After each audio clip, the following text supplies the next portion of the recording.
அனைத்திந்திய பாட்டாளி முன்னேற்ற கட்சி மற்றும் வன்னியர் கூட்டமைப்பின் நிறுவன தலைவருமான மதிப்பிற்குரிய ஐயா CN ராமமூர்த்தி அவர்களை தரைக்குறைவா ஒரு சின்ன பையன் வீடியோ பதிவு பண்ணி போட்டிருக்காப்புல.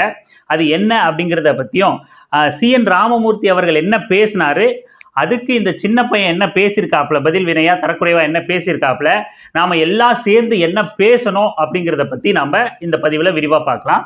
வாங்க. ஆண்ட பரம்பரை என்னும் ஜாதிய மனநோய்க்கு எதிராக நாம் களம் காணுவது இன்றியமையாதது என்று நீங்கள் கருதினால் தங்களுக்கு வாய்ப்பு இருந்தால் நமது அரசியல் வெங்காயம் சேனல் வளர்ச்சிக்கு நீங்களும் பங்களிக்கலாம். அந்த சின்ன பையன் யாரு அப்படின்னா, ஓம் நமோ நாராயணா, ஓம் நமோ நமச்சிவாயா, ஜெய் ஸ்ரீராம், ஜெய் சத்ரியா அப்படின்ற வார்த்தையெல்லாம் ஒன்றா போட்டு ஒரு மிக்சியில் அடித்து நீங்கள் கேட்டீங்க அப்படின்னா அதுதான் அந்த சின்ன பையன். அந்த சின்ன பையன் நம்ம ஏன் கூப்பிட்றோம் அப்படிங்கிறதுக்கான காரணத்தை நீங்கள் இதிலிருந்தே கூட நீங்கள் புரிஞ்சுக்கலாம். இப்போ முதல்ல நம்ம CNR என்ன பேசினாருங்கிறதுக்கு வருவோம். CN ராமமூர்த்தி அவர்கள் தொடர்ச்சியாக பாட்டாளி மக்கள் கட்சியை விமர்சனம் பண்ணிக்கிட்டு வர மிக முக்கியமான நபர், இல்லை மிக முக்கியமான ஒரே ஒரு நபர் அப்படின்னு கூட சொல்லலாம். இப்போ சமீபத்தில் CNR அவர்கள் முக்தார் கிட்ட ஒரு பேட்டி கொடுத்திருந்தாரு. முக்தார் அவரும் ஒரு பேசியிருந்தாங்க. ராமதாஸ் அவங்க அம்மா இருளர், சரி, அவங்க வேறொருவோட தொடர்புல இருந்து ஒரு குழந்தை பெற்றாங்க, அதுதான் ராமதாஸ். திருமணம் ஆயிடுச்சா? இல்ல, குழந்தை பிறந்தது. சும்மா சொல்லாதீங்க. ராமமூர்த்தி அவர்கள் பேசினா எல்லா பேச்சுமே வைரலாகவும் பல லட்சங்களை சில லட்சம் பார்வையாளர்களை போய் சேர்ற விஷயமாகவும் அவரோட பேச்சுகள் தொடர்ந்து அமைஞ்சிட்டு வருது. யாருமே பார்க்கறது இல்லை, இவர் மட்டும்தான் பேசிக்கிட்டு இருக்காருன்னா இவங்களுக்கு அதெல்லாம் பிரச்சனையா இருக்காது. என்ன பேசினாலும் கண்டுக்க மாட்டாங்க. நாமளே பேசி அவங்கள எல்லாம் வளர்த்து விட்டுறக்கூடாது அப்படின்னு ஒரு ராஜதந்திரத்தை பயன்படுத்துவாங்க. ஆனா CNR அவர்கள் பேசுறது, அவர் எந்த சேனல்ல பேசினாலும், அது சேட்டலைட் சேனலா இருந்தாலும் சரி, யூடியூப் சேனலா இருந்தாலும் சரி, எல்லா இடங்கள்லயும் அவர் பேட்டி கொடுத்தாலும் பல லட்சம் பார்வையாளர்கள்கிட்ட அது போய் சேருது, பல லட்சம் இளைஞர்கள்கிட்ட போய் அது சேருது. அந்த இளைஞர்கள்லாம் வெகுவா பாட்டாளி மக்கள் மீது விமர்சன கண்ணோட்டத்தோடு அணுகிறாங்க, இல்லை அந்த பாட்டாளி மக்கள் கட்சி மீது ஒரு ஒரு அதிருப்தியை வெளிப்படுத்துறாங்க. அப்படிங்கிற விஷயம் தொடர்ந்து பாட்டாளி மக்கள் கட்சிக்கு ஒரு நெருக்கடியை கொடுத்துக்கிட்டே இருக்கு. ஏன்பா அவங்க பிறப்பை பற்றியெல்லாம் பேச வேண்டியது அரசியலுக்கு தேவையா? ஆக்கப்பூர்வமான அரசியல் எல்லாம் பேசணும், ஏன் இவர் இதெல்லாம் பேசுறாரு, அதுவும் தவறு இல்லையா அப்படின்னு தோணலாம். ஆனால் பிறப்பின் அடிப்படையில் ஜாதியை சொல்லிதானே அவங்கள ஒன்று கூட்டுற, அப்போ உனக்கே அந்த ஜாதியை சொல்லிக்கிற அந்த தகுதி இல்லை அப்படிங்கிற விஷயத்த இவர் ஆதாரங்களோடு அம்பலப்படுத்துறாரு திரு CNR அவர்கள். அவர் விஷயத்த சொல்றாரு. ஏன்னா அவர் அந்த காலகட்டங்களில் அந்த வன்னியர் இடஒதுக்கீடு போராட்ட காலகட்டங்களில் போராட்டத்தை ஒருங்கிணைச்சதில் எல்லாம் முக்கியமான நபராக இருந்ததாகவும், அந்த காலகட்டங்களில் எல்லாம் ஒன்றிணைஞ்சு செயல்பட்டதாகவும், அப்போ மருத்துவர் ராமதாஸ் அவர்கள் சென்னையில் பத்திரிகையாளரை ஈஸியாக சந்திக்கிற மாதிரியான இடத்துல சென்னையிலே இருந்ததுனால அவர் தங்களோட உழைப்பை எல்லாம் சுரண்டி அவர் தன்னை அடையாளப்படுத்திக்கிட்டாரு அப்படின்னு சொல்லிட்டு தொடர் குற்றச்சாட்டை வச்சுக்கிட்டு வராரு. ஜாதியின் அடிப்படையில, பிறப்பின் அடிப்படையில நீ வன்னியன், நீ சத்திரியன், நீ புஜத்தை தூக்கு, நீ பச்சை குத்திக்க, நாம நெருப்பிலிருந்து பொங்கி வந்துட்டோம் அப்படிங்கிற கதையெல்லாம் இவங்க சொல்லி ஜாதியா ஒன்று பாட்டாளி மக்கள் கட்சி இளைஞர்களை ஒன்று திரட்டும் போது நீங்களே அந்த சாதியை சேர்ந்தவங்களாங்கிற கேள்வியை CN ராமமூர்த்தி அவர்கள் முன்வைக்கிறார். அவர் ஒத்த வயசு, ராமதாஸ் அவர்களோட ஒத்த வயசு உடைய நபர் அப்படிங்கிறதுனால அவரால் பெருசா ஐயா ஐயான்லாம் சொல்ல முடியாது. அவங்க வழக்கமா அந்த காலகட்டங்களில் பேசும்போது பழகும் போது எப்படி பேசுகிறாங்களோ அப்படித்தான் அவரால் பேச முடியும். அதனால அவரோட விமர்சனங்களை நாம பெருசா பெரிதிப்படுத்த முடியாது. அதுவும் அவரோட அரசியல் அம்பலப்படுத்தணும் அப்படிங்கிற காரணத்தினால அதை நம்ம விமர்சிக்க முடியாது.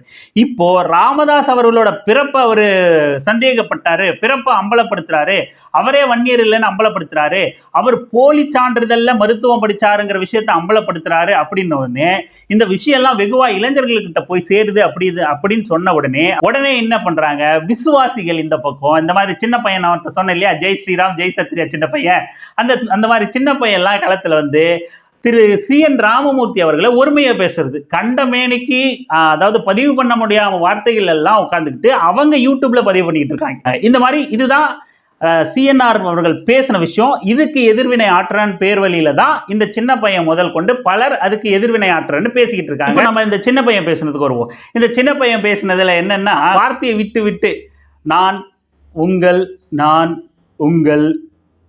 விமல் பேசுகிறேன் அப்படின்னு சொல்லிட்டு, இப்போ நான் 4 வார்த்தை சொன்னாலே உங்களுக்கு கடுப்பாகுது இல்லை? நம்ம நிலைமை அந்த மாதிரி. இவங்க எல்லாம் பேசுகிறத பொறுமையாக கேட்க வேண்டிய நிலைமை. அந்த பணியை நம்ம கையில் எடுத்துட்டோம். என்ன பண்ணுறது? அவருக்கு எதிர்கருத்துன்னு ஒன்று கிடையவே கிடையாது. இந்த சின்ன பையனுக்கு எதிர்கருத்துன்னு ஒன்று கிடையவே கிடையாது. எல்லா பதிவுலையும் என்ன பண்ணுறாப்புல அப்படின்னா, கண்ட மேனிக்கு திட்டுறது. கண்ட வேணிக்கு வசப்படுறது, நீ அவன்டா, நீ இவன்டா, நீ அப்படி சாபம் விடுறது. இந்த குடியாத்த குமரன் பத்தின வீடியோலாம் ஒன்று பார்த்தேன். சாபம் அப்படியே, ஏய் நீ உனக்கு நல்ல சாவே வராதுடா, நீ எல்லாம் புளுத்து போய் தான்டா சாவ, நான் உனக்கு சாபம் விடுறேன்னு சொல்லிட்டேன், நான் உனக்கு சாபம் விடுறேன்டா அப்படின்லாம் சொல்லிட்டு இதெல்லாம் பார்த்துட்டு அந்த சேனலை சப்ஸ்கிரைப் பண்ணி இளைஞர்கள் பின்தொடர்ந்துகிட்டு இருக்காங்க. அப்படின்னா அவ்வளோ இளைஞர்கள் கல்வி அறிவு இல்லாம, வெளி உலக சிந்தனை இல்லாம, ஒரே ஒரு கடிவாளம் கட்டின குதிரை மாதிரி ஜாதி வெறி ஊறி போயிருக்காங்க அப்படிங்கிறது அர்த்தம். அவ்வளோ பேருக்கிட்ட நம்ம வேலை செய்ய வேண்டியிருக்கு. என்ன பண்றது? ரொம்ப கசப்பான உண்மை.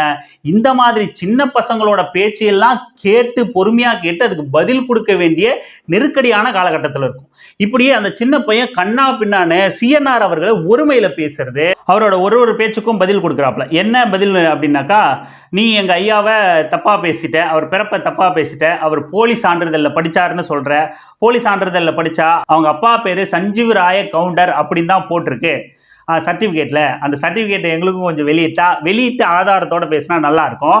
அப்படியே இருந்தாலும் அவங்க அப்பா பேரை மென்ஷன் பண்ணியிருந்தாலும் குறிப்பிட்டாலும் அவர் சர்டிஃபிகேட் எந்த ரீதியில வாங்கினாரு, ஒருவேளை அவங்க அப்பா அம்மா மாற்று சமூகத்தை சேர்ந்தவங்க அந்த ரீதியில வாங்கி அவர் பட்டியலின சமூகத்தை சேர்ந்தவர் அப்படின்னு மருத்துவம் படிச்சாரா அப்படிங்கிறதெல்லாம் நம்ம விவாதிக்க வேண்டியிருக்கு.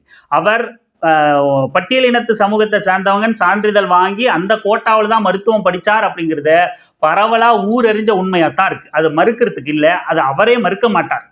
அப்போது அதை நம்ம மறுக்கிறோம் அப்படின்னா தரவுகளோட நிஜமாவே நீங்கள் விஸ்வாசி தானே, ஐயா எங்கள் இந்த மாதிரி சிஎன் ராமமூர்த்தி அப்படிங்கிற வன்னிய இன துரோகி ஒருத்தர் தொடர்ந்து உங்களை எதிர்த்தாலே அவங்க வன்னிய இன துரோகி தான், உங்களை எதிர்த்தாலே அவர் காக்கை வன்னியர் தான், உங்கள் எதிர்த்தாலே அவர் வன்னியரே கிடையாது, அவரை நாங்கள் பிறப்ப சந்தேகப்படுவோம் யாராக இருந்தாலும், அப்படி வன்னியர் இன துரோகி உங்களை எதிர்த்துக்கிட்டு இருக்கிற வன்னியர் இன துரோகி ஒருத்தர் உங்களை பற்றி நீங்கள் உங்கள் படிப்பை பற்றி தப்பாக பேசியிருக்காரு, உங்கள் சர்டிஃபிகேட்டோட ஒரு ஜெராக்ஸ் காப்பி கொடுங்கய்யா, நான் ஆதாரத்தோட பேசணும் ஐயா அப்படின்னு சொல்லிட்டு அந்த சர்டிஃபிகேட்டோட ஜெராக்ஸ் காப்பியும் அது குறித்து அவர்கிட்ட 2 வார்த்தை விளக்கத்தையும் கேட்டு வீடியோ பதிவாக அந்த கிளிப்பையும் அதில் சேர்த்துருந்தா ரொம்ப பிரமாதமாக இருந்திருக்கும். நீங்கள் உங்கள் பின்தொடர்ற இளைஞர்களை ரொம்ப சரியாக வழி நடத்துறீங்க. அதாவது நம்ம ஆதரிக்கிறோமோ எதிர்க்கிறோமோ, நாம் எந்த கொள்கையை எந்த கருத்தை ஏற்றுக்கிட்டு இருக்கோமோ அந்த கருத்துக்காவது உண்மையாக இருக்கும், அந்த கொள்கைக்காவது உண்மையா இருக்கணும், அதுல தெளிவடையணும். அந்த தெளிவையாவது தங்களை பின்பற்றக்கூடிய இளைஞர்களுக்கு கொடுக்க முனைப்போட செயல்படணும். பொத்தாம்பொதுவா ரூமரா எந்தவித ஆதாரமும் இல்லாம எதையாவது ஒரு கதை பேசி யாரையாவது திட்டி யாருக்காவது சாபம் கொடுத்து நாம ஒரு ஒரு பொதுவெளியில சமூக ஊடகங்கள்ல பயணிச்சிடலாம் அப்படிங்கிறது சின்ன பையன் மனப்பான்மை. அந்த சின்ன பையன் மனப்பான்மையை மாத்திக்கணும் இளைஞர்கள். அதுக்கப்புறம் செய்தித்தாளில் வர்றது எல்லாமே உண்மையா, நாங்கள் செய்தித்தாளில் வந்தாலே நம்பிடணுமா, அப்படியெல்லாம் இது கூட தெரியாதா, செய்தித்தாளில் வர்றதெல்லாம் உண்மை இல்லை அப்படின்னு ஒரு சின்ன பையன் அந்த சின்ன பையனுக்கே உண்டான டோனில் கேட்குறாப்புல. செய்தித்தாளில் வர்றது எல்லாமே உண்மை அப்படின்னு யாருமே இங்கே சொல்ல வரல. செய்தித்தாளில் எல்லாமே சரியான செய்தி தான், சரியான யூகங்கள் தான், சரியான அரசியல் தகவல்கள் தான் கொடுக்குறாங்கன்னு யாருமே சொல்ல வரல. ஆனால் 80, 90, 2000 காலகட்டங்களில் இன்னைக்கு சோசியல் மீடியா இருக்கு. அன்றைய காலகட்டங்களில் ஓரளவுக்கு பத்திரிகை எத்திக்ஸ், அந்த தொழிலுக்கான அறம் அப்படிங்கிறத சில பத்திரிகைகள் கடைபிடிச்சிக்கிட்டு தான் வந்துச்சு.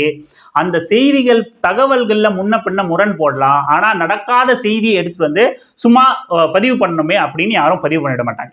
அப்படி ஒரு செய்தியே இல்லை, அப்படி ஒன்று பேசு பொருளே இல்லை சமூகத்தில், ஆனால் சும்மா காச்சுக்கு ஒரு செய்தியை பதிவு பண்ணணும் அப்படின்னு ஒரு நாளிதழ் செய்யாது. அந்த பதிவு பண்ணுற செய்திகளில் முரண்பட்ட கருத்துக்களை மாறுபட்ட கருத்துக்களை வேணால் பதிவு பண்ணலாம், அது அவங்களோட கருத்தியல் சார்ந்து, அந்த பத்திரிகையோட கருத்தியல் சார்ந்து அவங்க செயல்பட்டுருக்கலாம். அதில் வேணால் அவங்க அறம் தவறு இருக்காங்க அப்படின்னு வேணால் சொல்லலாம். அப்போது நீங்கள் இன்னும் சொல்ல போனால் அந்த காலகட்டங்களில் பத்திரிகை ஊடகங்கள் தான் மிக பிரதானமான ஊடகம். அதனால் பல தீர்ப்புகள் பத்திரிகையை மேற்கோள் காட்டிய தீர்ப்புகள் வழங்கப்பட்டிருக்கு நீதிமன்றங்களில். பல வழக்குகள் பத்திரிகைகளை மேற்கோள் காட்டிய வழக்குகள் எடுக்கப்பட்டிருக்கு. அதனால் பத்திரிகை செய்திகளை முழுக்க புறம் தள்ளிட்டு நாம் ஒரு விஷயத்தை விவாதம் பண்ணிட முடியாது. எதுவுமே அப்படி பேசு பொருளே இல்லாத ஒரு விஷயத்தை எடுத்துகிட்டு வந்து பத்திரிகைகள் போடவும் செய்யாது. அப்போ அவர் ஒரு ஆதாரத்தை காட்டி அந்த காலத்து பத்திரிகையை லேமினேட் பண்ணி பத்திரப்படுத்தி தன் கொள்கையிலையும் தான் கொண்ட கொள்கையிலையும் முயற்சியிலையும் விடாபிடியா இருந்து அம்பலப்படுத்திக்கிட்டே வராரு. அதுக்கான எதிர் ஆதாரம் உங்ககிட்ட இல்ல, பதிலுக்கு நீங்க வசப்பாடுறீங்க, தங்களோட சின்ன பையன் தனத்தை காட்டுறீங்க. போற போக்குல அந்த சின்ன பையன் என்ன சொல்றாப்புலன்னா, இந்த சிஎன்ஆர் எல்லாம் ராமமூர்த்தி அவர்கள் எல்லாம் இந்த சமூகம் ஒருபோதும் நம்பாது, நீங்க எல்லாம் துரோகிகள், நீயே வன்னியர் இல்லை அப்படின்னு தொடர்ந்து இப்ப நிறைய பேர் பேச ஆரம்பிச்சிருக்காங்க. உங்க பின்னாடி வந்து வன்னியர் சமூகம் வராது அப்படின்னு சொல்லிட்டு. உண்மையிலேயே அவர் பின்னாடி வன்னியர் சமூகம் வந்திருக்கா இல்லையா, அவரோட பேச்சுகளுக்கு மதிப்பளிக்கப்பட்டிருக்கா இல்லையா அப்படிங்கிறத தொடர்ந்து இன்றைய காலகட்டத்தில் அறிஞ்சுக்கணும்னா அவரோட எல்லா பேட்டிகளை எடுத்து பார்த்தாலும் லட்சங்கள்ல பார்வைகளை தொட்டிருக்கும். அதை நாம பொருட்படுத்தாம விட்டோம் அப்படின்னாலும் கூட அவரோட உழைப்பு தான், அவரோட உழைப்பின் பெரும் பகுதி தான் இந்த வன்னியர் சமூகத்துக்கிட்ட மருத்துவர் ராமதாஸ் அவர்களையும் அன்புமணி ராமதாஸ் அவர்களையும் பெரும் அளவில் அம்பலப்படுத்தி இன்னைக்கு தன் சொந்த சமூக மக்களே தன் பின்னாடி நிற்காத அளவுக்கு பண்ணிருக்கு. அப்படின்னா அவரோட உழைப்பு அப்படிங்கிறது மிக முக்கியத்துவம் வாய்ந்தது. அதனால அவரை அந்த சமூகம் அங்கீகரிக்காது பின்வராதுன்னா சொல்லாதீங்க. இன்னைக்கு பாட்டாளி மக்கள் கட்சி இந்த நிலைமையில போய் கூப்புல ஏறி இருக்கு பாத்தீங்களா, அரசியல் அனாதை மாதிரி கிட்டத்தட்ட ஆயிருக்காங்க பாத்தீங்களா, போக்கிடம் இல்லாம ஆயிருக்காங்க பாத்தீங்களா. எந்த பக்கம் போறது, தொடர் 4-5 தேர்தல்கள்ல தோல்வியை தழுவிருக்காங்க பாத்தீங்களா. அதுக்கு காரணம் CN ராமமூர்த்தி அவர்களோட பங்கு. அவரோட பங்கும் மிக முக்கியமானது, அளப்பரியது. அதனால அவர் அங்கீகரிச்சதுனால தான் அவர் தலைமுறை ஆட்கள்லாம் ஓட்டு போடல. இன்னைக்கு தலைமுறை சின்ன பிள்ளைகள் எல்லாம் நீங்க டிஷர்ட்டை போட்டு விட்டு ஏமாத்திக்கிட்டு இருக்கீங்க அப்படிங்கிற காரணத்தினால்தான் இன்றைய தலைமுறைக்கும் கொண்டு போய் செய்தியை சேர்க்கணும்னு இந்த வயதிலையும் தொடர்ந்து எல்லாருக்கிட்டையும் இன்னும் சொல்ல போனா யூடியூப்ல எல்லாம் பணம் வாங்கிட்டு தான் எல்லா சேனல்லையும் பேசுவாங்க. அந்த மாதிரி கூட இவர் பண்ணாம தன் கருத்தை பதிவு பண்ணணும், இப்படி தங்களோட உழைப்பை சுரண்டி இன்னொருத்தர் அடையாளப்பட்டுக்கிட்டு இருக்காங்க அப்படிங்கிறதே மக்கள் கிட்ட இளைஞர்கள்கிட்ட கொண்டு போய் சேர்க்கணும்னு எல்லா இடத்துலையும் யாரு எங்கெல்லாம் வாய்ப்பு கிடைக்குமோ அங்கெல்லாம் உட்காந்து பேசிக்கிட்டு இருக்காரு. அவர் பேசுறது கூட இவங்களுக்கு பிரச்சனை இல்லை, அவர் பேச்சு லட்சக்கணக்கான இளைஞர்கள்கிட்ட போய் சேருது அப்படிங்கிறது தான் இந்த சின்ன பசங்களோட பிரச்சனை. ஏன்னா இந்த சின்ன பசங்க பேசுறதே பல லட்சக்கணக்கில் எல்லாம் பார்வையாளர்களை தொடர்றதில்லை. அதனால என்னடா வயசான நபர் இவர் பேசுறது போய் லட்சக்கணக்கில் எல்லாம் பார்க்கறானே, நாம உட்காந்துக்கிட்டு ஜெய் சத்ரியா ஜெய் ஸ்ரீராம் யாராவது இந்த மாதிரி சரி விடுங்க நம்ம இதை இறுதியாக பேசுவோம், அதை பேசினா மறுபடியும் நம்ம வேற டாபிக் போயிடுவோம், இப்படி பேசுவாங்களா.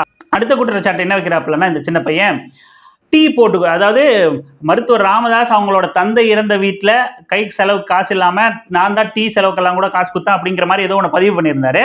அதுக்கு இந்த சின்ன பையன் என்ன சொல்கிறாப்புலன்னா, எங்கள் வன்னியர்கள் வீட்டில எல்லாம் யார் வீட்லையுமே சாவு வீட்டில் டீ போட்டு கொடுக்குற பழக்கமே இல்லை அப்படின்னு சொல்லிட்டு யார் சொன்னது? சாவு வீடு அப்படின்னா இப்போ காலகட்டத்தில் வேணா கூட எல்லாம் வந்து சும்மா பார்த்துட்டு ஒரு மாலையை போட்டுட்டு கிளம்பி போயிடுற மாதிரி, ஒரு இரங்கல் தெரிவிச்சுட்டு கிளம்பி போயிடுற மாதிரியான நடைமுறை இருக்குது. ஆனால் ஒரு 10-15 வருஷத்துக்கு முன்னாடி எல்லாம் முக்கியமாக ஒரு ஊரில் ஒரு சாவு விழுகுது அப்படின்னா அது யாராக இருந்தாலும் அங்கேயே கூடவே இருப்பாங்க. காலையில் வந்தாங்களா, வீட்டுக்கு போயிட்டு வந்தாங்களா, மறுபடியும் வருவாங்க. ஊர்க்காரங்களே போயிட்டு வருவாங்க, திரும்ப கூடவே இருப்பாங்க. கூட இருந்து சுடுகாட்டுக்கு போய் எல்லாத்தையும் செய்கிற வரைக்கும் கூடவே இருந்து எல்லாத்தையும் செய்வாங்க. அங்கே வந்தவங்களுக்கு தான் குடும்பத்தில் இருக்கிறவங்க சாப்பிடாம இருக்கலாம், வந்தவங்க எல்லாமும் அப்படி இருக்க முடியுமான்னு டீ போட்டு எல்லா வீட்லேயும் எல்லா சாவுகள்லையும் டீ போட்டு கொடுக்குற வழக்கம் இருக்குது. டீ வாங்கிட்டு வந்து கொடுப்பாங்க, இல்லை பக்கத்து வீட்டில் போட்டு கொடுப்பாங்க, டீ போட்டு கொடுப்பாங்க. அதில் ஒன்றும் இல்லை, அப்படி ஒரு வழக்கமே. டீ போட்டு கொடுக்குறதெல்லாம் ஒரு வழக்கம் அப்படின்னு வன்னியர் வீடுகளில் டீ போட்டு கொடுக்குறதே இல்லை, எங்க திருவண்ணாமலையில டீ போட்டு கொடுக்கறதே இல்லை அப்படின்னு. அப்ப இந்த நபர் வந்து எந்த சாவு வீடுகளையும் இருந்து பார்த்ததில்லை அப்படின்னு சொல்லலாம். இல்ல ஒருவேளை அவங்க சுத்து வட்டாரத்துல அவங்க ஊர்ல ஒருவேளை இல்லாம இருக்கலாம், அதுக்குன்னு ஒட்டுமொத்தமா எல்லார் வீட்லயுமே அந்த மாதிரி பழக்கம் இல்லை அப்படின்றதெல்லாம் அர்த்தம் இல்லை. அப்படி இருக்கு, அவர் கருத்துக்கு பதில் சொல்லுங்க. இதெல்லாம் வந்து ஒரு அற்பமான எதிர்வினை. அதுக்கப்புறம் ரொம்ப முக்கியமான விஷயம் நம்ம இதை தொடக்கத்திலே சொல்லணும்னு நினைச்சோம். என்ன அப்படின்னா, இந்த நபர் அதாவது சிஎன்ஆர் அவர்கள் ராமதாஸ் அவர்களோட பிறப்பையும் அவர்களோட மனைவியையும் இழிவுபடுத்திட்டாங்கன்னா இந்த நபர் வந்து பதில் பேசிட்டு இருக்காப்ல இந்த சின்ன பையன். ஆனா இந்த சின்ன பையனை தொடங்கும் போதே, இந்த பதிவு தொடங்கும் போதே என்ன சொல்றாப்ல அப்படின்னா, CN ராமமூர்த்தி உட்காந்துக்கிட்டு மருத்துவர் ஐயா அவருடைய மனைவியாக இருக்கும் சரஸ்வதி அம்மாவுடைய விஷயத்தையும் வந்து பாத்தீங்கன்னா கேவலமா பேசி வச்சிருக்கான். அந்த விஷயம் மனைவியா இருக்கக்கூடிய அந்த விஷயத்தையும் அப்படின்னு சொல்லிட்டு, நீங்க தான் இந்த சின்ன பையன்தான் ராமதாஸ் அவர்களையும் அவரோட மனைவி அவர்களையும் அவமானப்படுத்துறீங்க, இழிவுபடுத்துறீங்க. மனைவியா இருக்கிற விஷயம்னா என்ன விஷயம் அது? இன்னொரு 2 விஷயத்த சொல்லி இந்த சின்ன பையன் விஷயத்த நம்ம முடிச்சுப்போம். என்ன அப்படின்னா, இந்த சின்ன பையன் என்ன சொல்றாப்புலன்னா, சிஎன்ஆர் அவர்கள் வந்து நீ பாமகவை எதிர்த்து அரசியல் பண்ணணுமா, ராமதாஸ் அவர்களையும் அன்புமணி ராமதாஸ் அவர்களையும் எதிர்த்து அரசியல் பண்ணணுமா, நீ உன்னை அடையாளப்படுத்திக்கணுமா, நாம உரிமையில பேசல, அந்த நபர் பேசுறத சொல்றோம், அடையாளப்படுத்திக்கணுமா, அப்போ நீ வா பொதுவெளிக்கு வா, உன் சொத்து எல்லாம் பொதுமக்களுக்கு எழுதி கொடுத்துருவோம், சொத்து எல்லாம் வித்து செலவு பண்ணிடு, அதுக்கப்புறம் நீ அரசியல் பண்ணவா அப்படின்னு சொல்லிட்டு இந்த சின்ன பையன் வந்து சொல்றாப்புல. இந்த சின்ன பையனுக்கு அப்படியே எதிர்கேள்வியா, கண்ணாடியை பார்த்து பேசுறீங்க பாஸ் அப்படிங்கிற மாதிரி இது அப்படியே ராமதாஸ் அவர்களுக்கும் அன்புமணி ராமதாஸ் அவர்களுக்கும் சொல்லி இந்த தகுதியை வளர்த்துக்கிட்டு உங்க சொத்தை வித்து சொத்தை இழந்து சொத்தை எல்லாம் வன்னிய மக்களுக்கு செலவு பண்ணி அதுக்கப்புறம் அரசியல் பேச வாங்க சார் அப்படின்னு நீங்க அப்படி அந்த பக்கம் திரும்பி கொஞ்சம் சொன்னீங்கன்னா ரொம்ப நல்லா இருக்கும். மாறா குறைஞ்சபட்சம் உங்க சொத்தை விற்க வேண்டாம், வன்னியர்களோட சொத்தையாவது உங்க பேருக்கு மாத்திக்காம இருங்கனாவது ஒரு குரலை நீங்க எழுப்புனீங்கன்னா அப்போ கொஞ்சம் உங்களோட கருத்துன்னு ஒன்றும் இல்லை, அப்போ கொஞ்சம் உங்களோட பேச்சை காது கொடுத்து கேட்க கொஞ்சம் வசதியா இருக்கும். உங்களோட விமர்சனம் எல்லாம் ஒரு பொருட்டா எடுத்துக்க கொஞ்சம் நல்லா இருக்கும். சும்மா நமக்கு சப்ஸ்கிரைபர் வந்துருச்சு, நம்ம என்ன பேசினாலும் யாராவது நம்மள மாதிரி ஜாதி வெறி பிடிச்சுவேன் வாயா பேசியா வாடா சின்ன பையா அப்படின்னு சொல்லிட்டு உட்காந்துட்டு நரம்பு புடைக்க பார்த்துக்கிட்டு இருப்பாங்க அப்படின்லாம் நினைக்காதீங்க. நாம் யாருக்கிட்ட நம்ம கருத்து போய் சேரணும் அப்படின்னு நினைக்கிறோமோ குறைஞ்சபட்சம் அவங்களுக்கு உண்மையா இருக்கணும். அதுதான் அறம். அந்த அறத்தை பின்பற்ற ஆரம்பிங்க. உங்களை பின்பற்றுற அந்த இளைஞர்களுக்கு உண்மையா இருக்கணும்னு நினைங்க. நீங்க எதிரிகளுக்கு உண்மையா இருக்கணும், அவங்கள அரசியல் படுத்தணுன்றதெல்லாம் கூட அது வேணா. அவ்வளோ பெரிய ஜனநாயகவாதியாலாம் கூட உங்களை நான் மாற்ற விரும்பல. உங்க பின்னாடி உங்களை பின்தொடர்ற இளைஞர்களுக்கு நீங்க சார்பெடுக்கிற அந்த கட்சியோட அரசியலையாவது முழுமையா கொண்டு போய் சேருங்க. ஒண்ணுமே தெரியாத அரசியலை, வெளி உலகம் இல்லாத அரசியலை அவங்கள ஒரு ஒரு ஒரு கடிவாளம் கட்டின குதிரையாவே அவங்கள ஒரு குண்டு சட்டிக்குள்ளேயே வச்சுட்டு இருக்கணும்னு தொடர்ந்து எல்லா தளங்கள்லையும் வேலை செய்யாதீங்க. அதுவும் இந்த நபர் முன்னெடுக்கிற இந்த ஜெய் ஸ்ரீராம், ஜெய் சத்ரியா, ஓம் நமோ நமச்சிவாய, ஓம் நமோ நாராயண, வாழ்க வளர்க, வன்னியர் புகழ் ஓங்குக, சத்திரியர் புகழ் ஓங்குக. அதுவும் அந்த வீடியோல எண்டிங்ல நான் சுத்தமான பள்ளி பையன்டா. என்னது இதெல்லாம்? நாம 2024 இருக்கோம். இந்த நபருக்கு கொஞ்சமாச்சும் வெளி உலக நட்பு ஏதாவது இருக்கா, குடும்பங்கள் இருக்கா, இப்படி பேசுறோமே அப்படிங்கிற ஒரு கூச்சம் இருக்கா? பார்ப்பனியத்தோட முழுக்க சிக்கி வலையில சிக்கி போன ஒரு சின்ன பையனா தான் இந்த நபரை பார்க்க முடியுது. ஏன் இப்போ இந்த சின்ன பையனுக்கு தெரிஞ்ச ஜெய் சத்ரியாவும், ஜெய் ஸ்ரீராமும், ஜெய் ஓம் நமோ நாராயணாவும், நமச்சிவாயாவும், சத்திரியர் புகழ் ஓங்குக, கலாச்சாரம் ஓங்குக அப்படின்னு சொல்ற விஷயம்லாம் ஏன் அன்புமணி ராமதாஸ் சொல்ல மாட்டேங்கிறாரு? ஏன் ராமதாஸ் அவர்கள் சொல்ல மாட்டேங்கிறாரு? நீங்க வெளிப்படையா ஜாதி அரசியல் பண்றீங்கல்ல, வெளிப்படையா பச்சை குத்திக்கிறீங்கல்ல, அன்புமணி ராமதாஸ் பச்சை குத்திக்கிறார்ல, ராமதாஸ் அவர்கள் வெளிப்படையா சத்திரியர்னா ஓன்றார்ல. அப்படி ஜாதி அரசியல் தான் டிக்ளேர் பண்ணிட்டீங்க. ஜாதி அரசியல்னு முடிவெடுத்த அந்த 2 நபர்களுமே ஏன் ஜெய் சத்ரியான்னு பேசுறதுல, ஜெய் ஸ்ரீராமன் பேசுறதுல? அப்பட்டமான சங்கி குரல், அப்பட்டமா சங்கி, அடிமட்ட சங்கி. ஒரு சங்கியை போய் நீ ஜெய் சத்ரியான்னு சொல்ல பார்ப்போம். ஒரு பாஜக காரன நீ பாஜகவோட கொள்கையை ஏத்துக்கிட்ட, நீ பார்ப்பனிய கொள்கையை ஏத்துக்கிட்ட, அதுல சிக்கி போயிட்ட, வெளியே வர முடியாத அளவுக்கு நீ மூழ்கி போயிருக்க, வெளி உலகம் இருக்கான்னு தெரியாத அளவுக்கு நீ சின்ன பையன் மூழ்கி போயிருக்க. உங்ககிட்ட ஒரே கேள்வி, பார்ப்பனர்களையோ அந்த பார்ப்பனர்களை பின்பற்ற பார்ப்பனிய கொள்கையை ஏத்துக்கிற சங்கிகளையோ ஒரே ஒருத்தர்கிட்ட போய் ஜெய் ஸ்ரீராமன் சொல்ற அதே வாயால ஜெய் சத்ரியான்னு சொல்ல பார்ப்போம். சொல்வானா?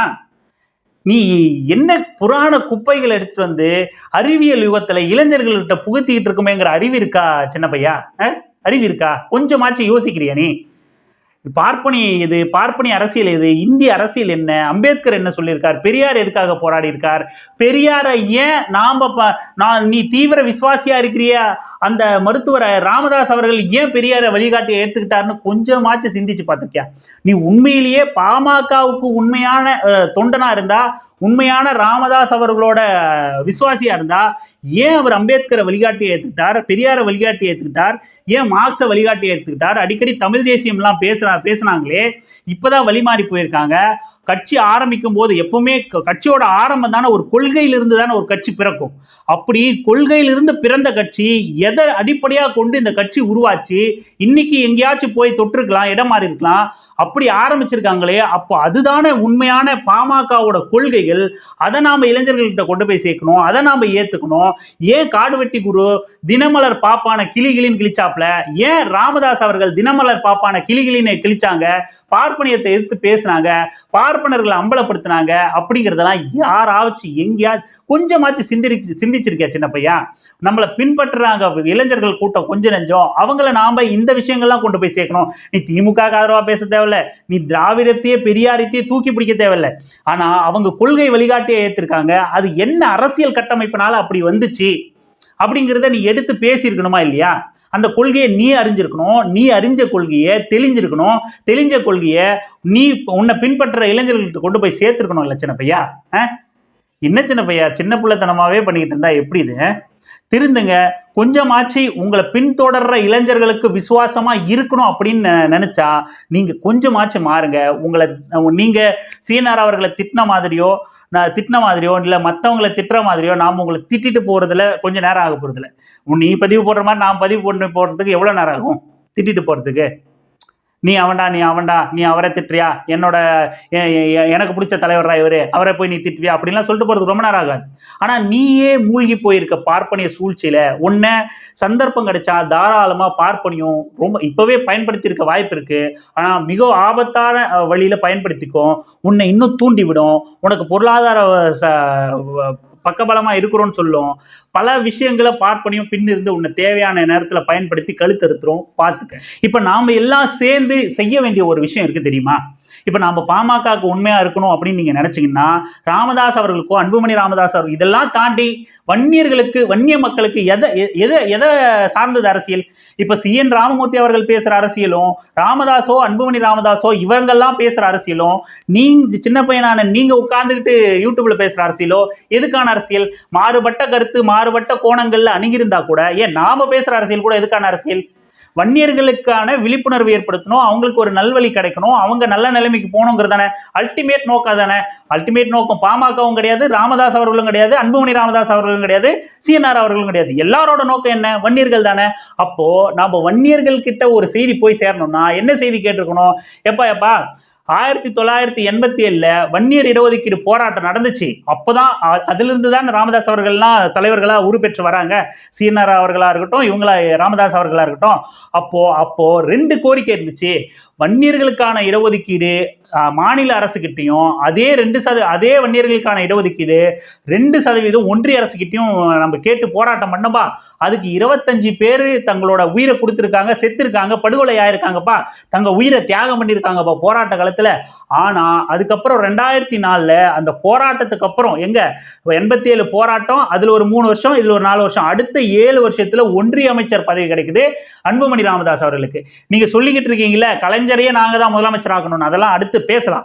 ஆனா ஒரு 5-6 வருஷத்துக்கு அப்புறம் ஒரு 7 வருஷ இடைவெளியிலேயே ஒன்றிய அமைச்சர் பதவி கிடைக்குது. அது கிட்டத்தட்ட நீங்க புரோட்டோகால் படி பார்த்தா CM-ஓட பதவி அதிகம், பவர் அதிகம்.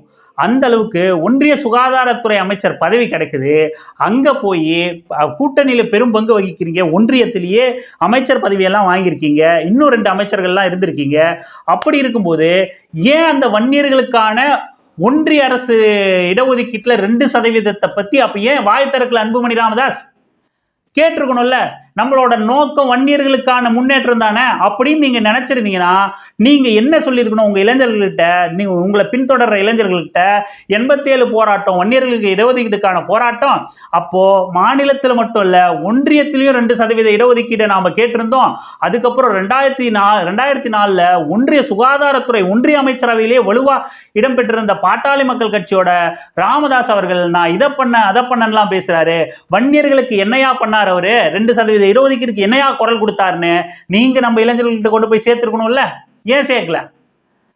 எது உங்களை தடுத்துச்சு? ஏன்னா விசுவாசம் தடுக்குது.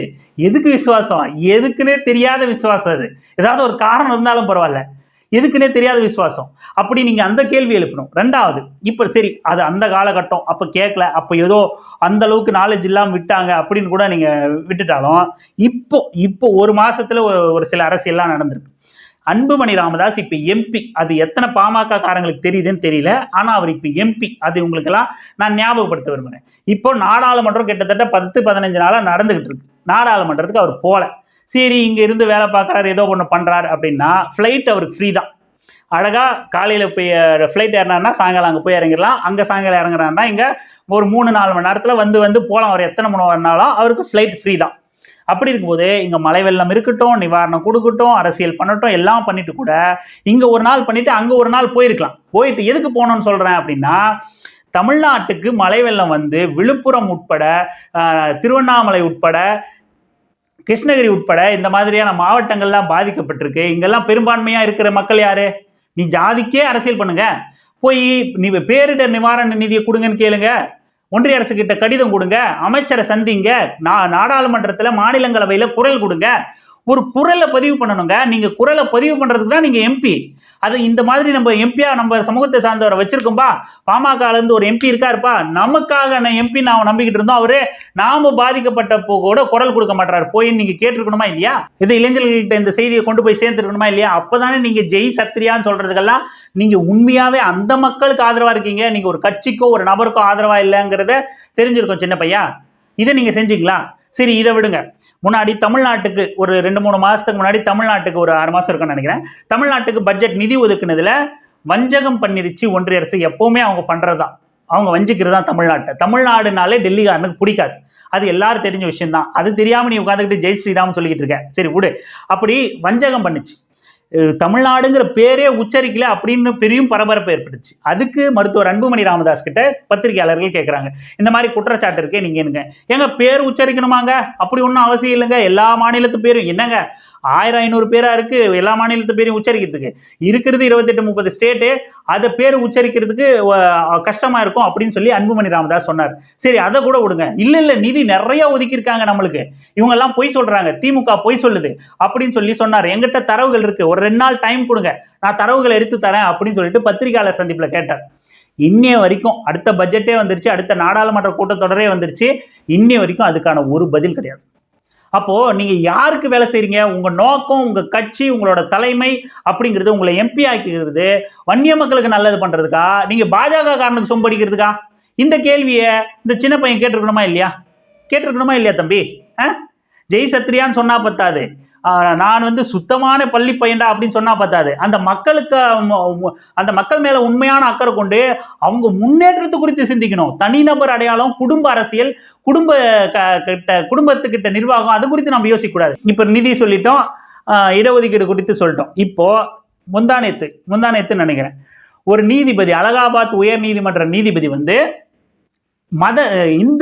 விஸ்வ இந்து பரிஷத் அப்படிங்கிற அந்த கூட்டத்தில், அந்த அமைப்போட கூட்டத்தில் போய் பங்கேற்றுட்டு மத வெறுப்பு பிரச்சாரத்தை பேசுறாரு. ஒரு உயர் நீதிமன்ற நீதிபதி, சேகர்னு முடியும் அவர் பேர், பிரச்சாரத்தை பண்றாரு.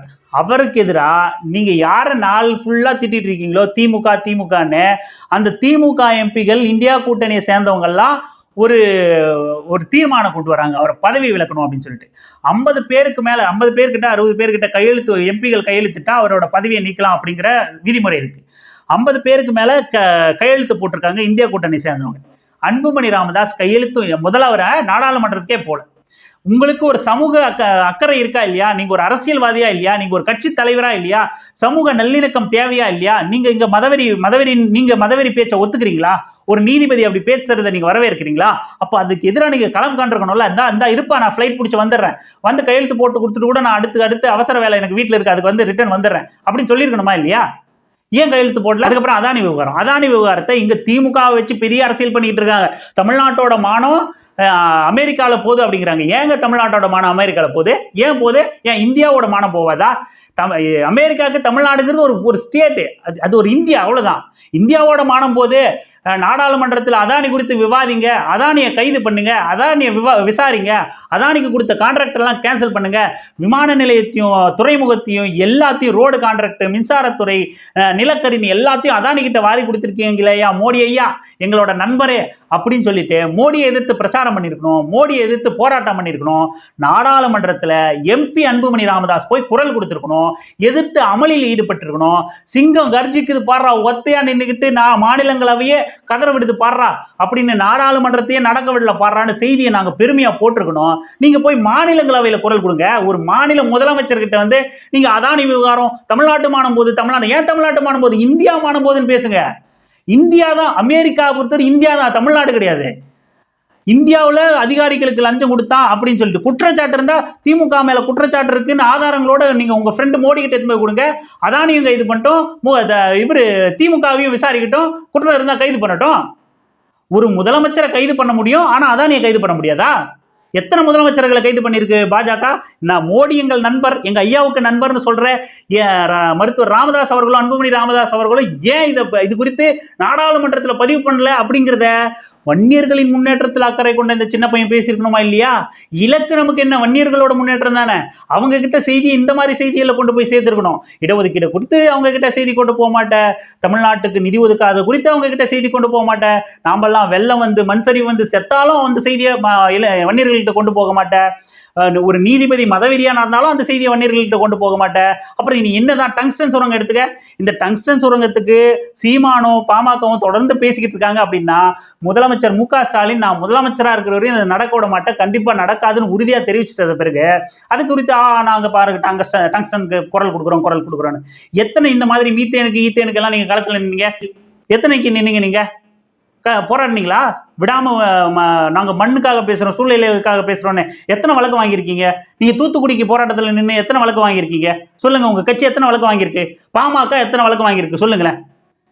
ஏதாவது முன்கூட்டியே தெரிஞ்சுக்கிறது, இந்த திட்டம் வரும், இது நம்ம பேர்ல எழுதிக்கலாம், அதுக்கு நம்ம ஒரு போராட்டம் மாதிரி அறிவிச்சு பாமக போராட்டத்தினால வந்துருச்சு, இந்த திட்டத்தை நடக்காதுன்னு கண்டிப்பா தெரிஞ்சிருச்சு, இது பாமக போராட்டம் இந்த நாங்க எதிர்த்தனால்தான் போராட்டம் பண்ணதுனால தான் நடக்காது அப்படின்னு நிறைய பேர்ல எழுதுங்க, ஓட்டேரி நிறைய பேர்ல எழுதுங்கன்னு எல்லாத்தையும் நிறைய பேர்ல எழுதிக்க வேண்டியது. இதைத்தான் பாமகவும் பண்ணுது, இதைத்தான் சீமானுங்கிற கலெக்ஷன் பேர் வழியும் பண்ணிக்கிட்டு இருக்காப்ல.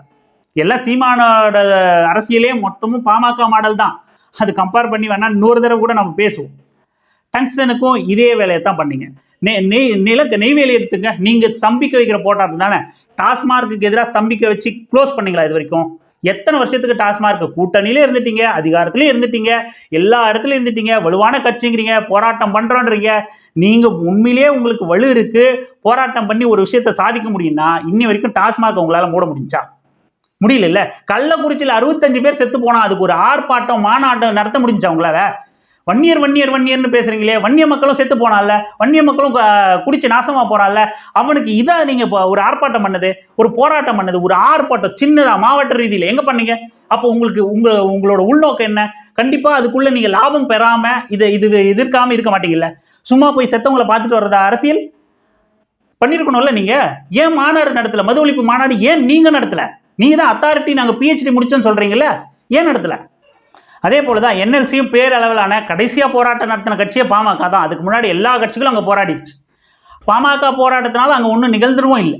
இப்படி போராட்டம் நீங்க உண்மையிலேயே உங்க கட்சி வலுவான கட்சி, உண்மையிலேயே மக்களுக்காக நிக்கிறீங்கன்னா வலுவா முன்னெடுங்க, அறம் சார்ந்த வழியில நீ முன்னெடுங்க, உறுதியா ஒரு அற வழியில போராட்டத்தை முன்னெடுங்க, சாதிச்சு காட்டுங்க. சும்மா வெற்று அறிக்கை விடுறது, ட்வீட் போடுறது, அடையாள போராட்டம் பண்ணி தங்க பேர்ல எல்லாத்தையும் தாங்க தான் ஆட்சியை நடத்துற மாதிரி சொல்லிக்கிறது, ஏதாவது கெட்ட நடந்தா அதை அடுத்த கட்சி காரணம் அப்படின்னு சொல்லிட்டு நகர்ந்துட்டே போறது, எதிர்கருத்து யார் வச்சாலும் அவங்கள மிரட்டுறது, உருட்டுறது, அடிக்கிறது அப்படின்னு சொல்றது, இல்லைன்னா இந்த மாதிரி தீவிர விசுவாசி சின்ன பசங்களை வச்சு ஒருமையில பேச விடுறது, இதெல்லாம் என்ன அரசியல் இது?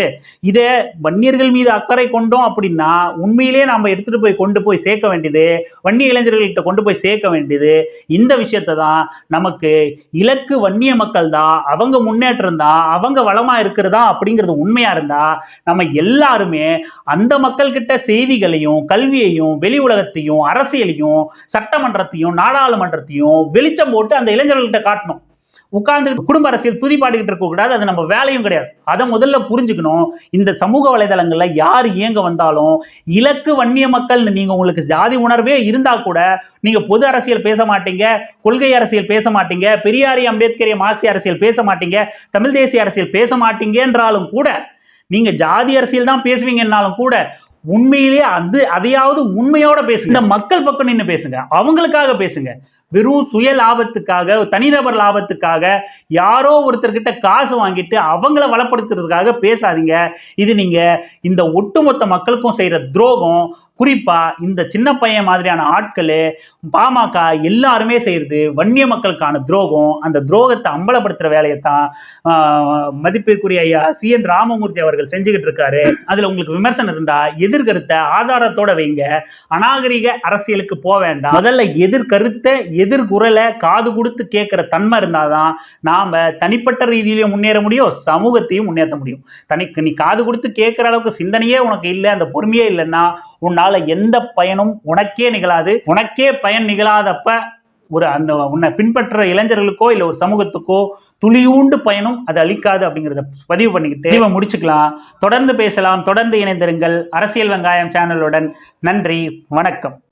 ஆண்ட்ராய்டு காலத்துல வேண்டாத சாதி மதம் ஏண்டான்னு கேட்க வந்தா ஊ மேல கோவம் வரும்.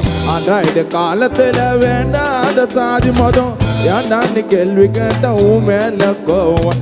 ஒண்ணு சேர்ந்து நிக்கிறவங்க தனித்தனியாக நம்மள சண்டை போட வைக்கிறாங்க பரம்பரையாக. ஒண்ணு சேர்ந்து நிக்கிறவங்க தனித்தனியாக நம்மள சண்டை போட வைக்கிறாங்க பரம்பரையாக. எப்படி எப்படி எப்படி இத கேட்கல நான் எப்படி எப்படி எப்படி எப்படி இத மாத்தல நான் எப்படி எப்படி எப்படி எப்படி இத கேட்கல நான் எப்படி எப்படி எப்படி எப்படி இத மாத்தல நான் எப்படி